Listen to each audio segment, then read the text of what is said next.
Hi everyone, welcome to my YouTube channel botany educator.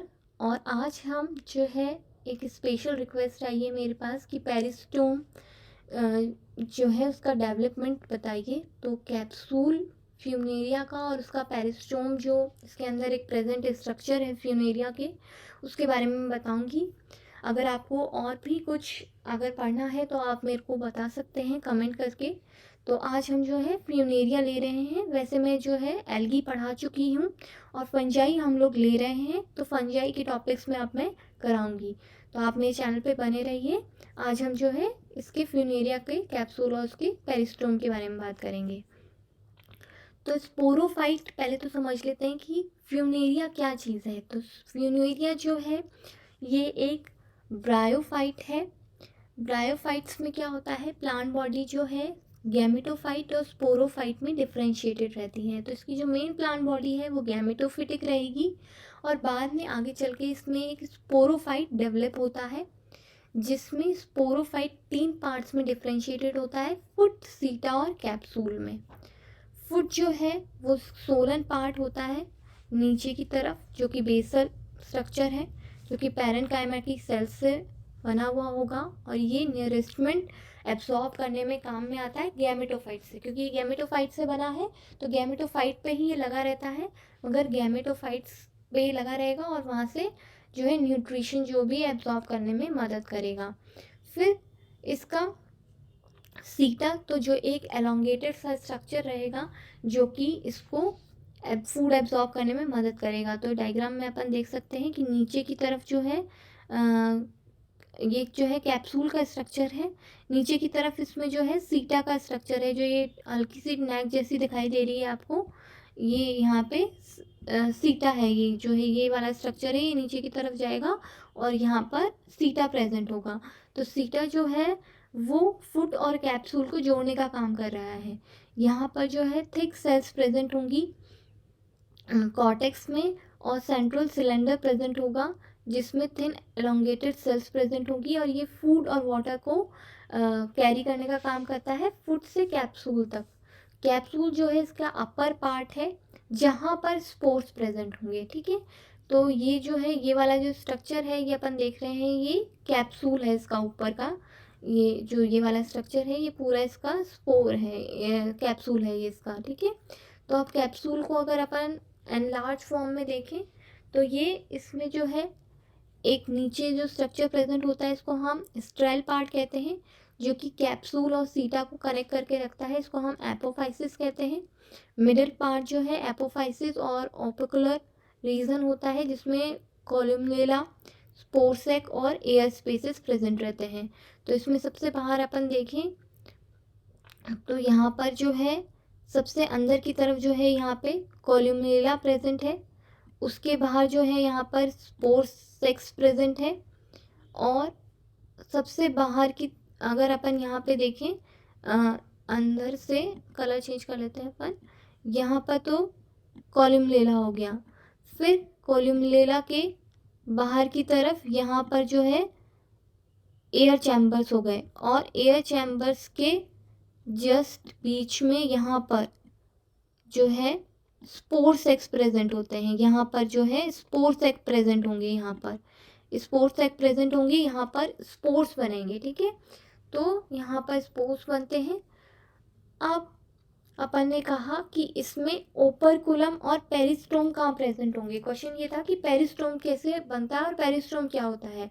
तो इस capsule में जो है ऊपर की तरफ जो है यहाँ पर अगर अपन देखें, ऊपर की तरफ यहाँ पर एक सबसे ऊपर एक कैप लाइक स्ट्रक्चर प्रेजेंट होता है जिसे हम कहते हैं ओपरकुलम। इस ओपरकुलम के जस्ट नीचे जो है पेरिस्टोम प्रेजेंट होता है, ठीक है। पेरिस्टोम क्या है, एक टीथ लाइक स्ट्रक्चर होते हैं, जो है ये इस तरीके से पेरिस्टोम टीथ होते हैं, यानी ऊपर से कुछ इस तरीके से पेरिस्टोम दिखता है। अगर अपन इस ओपरकुलम को हटा देंगे तो उसके नीचे इस तरीके से ये स्ट्रक्चर देखने को मिलेगा, जिसमें जो है ये पेरिस्टोम टीथ होंगे। ये 2 रिंग में प्रेजेंट होते हैं पेरिस्टोम टीथ।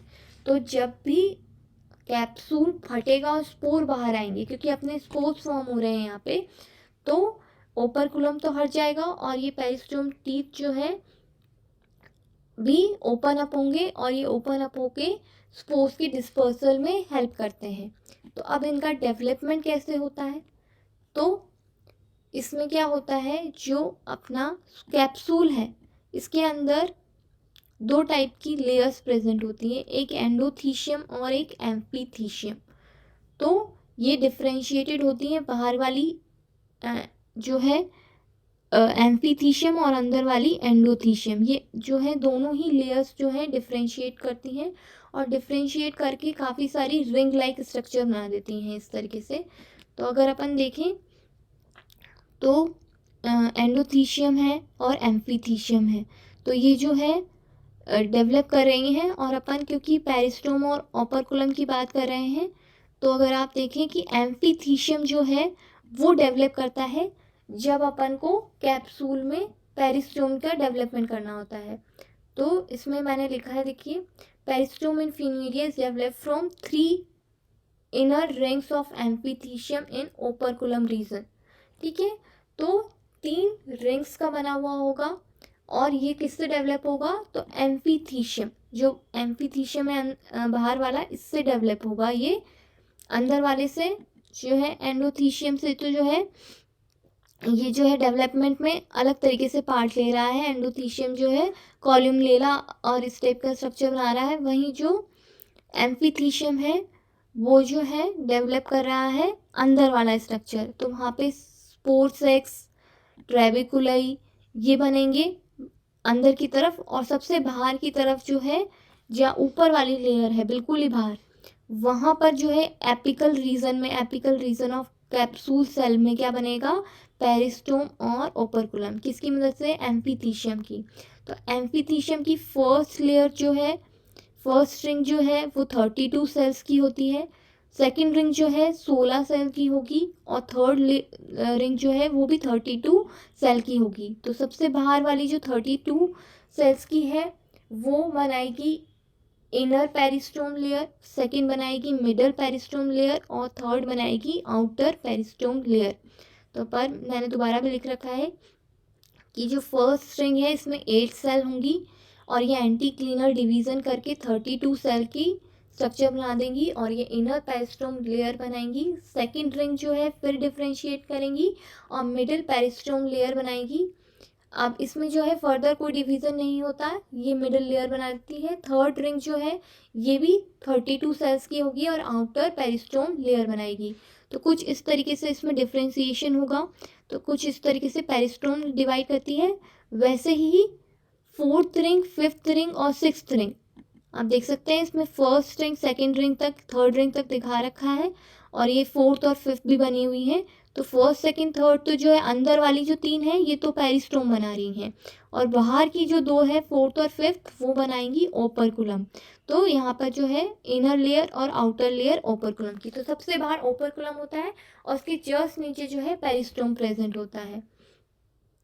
तो इसका मेरे ख्याल से इसका डेवलपमेंट आपको समझ में आ गया होगा। अगर आपको कोई भी डाउट है तो आप कमेंट बॉक्स में पूछ सकते हैं, और आपको और भी कोई क्वेश्चन है तो आप कमेंट सेक्शन में बता सकते हैं। ज़्यादा से ज़्यादा मेरे वीडियो को शेयर कीजिए, और आप मेरे चैनल पे नए हैं तो सब्सक्राइब करना मत भूलिए। Thank you for watching.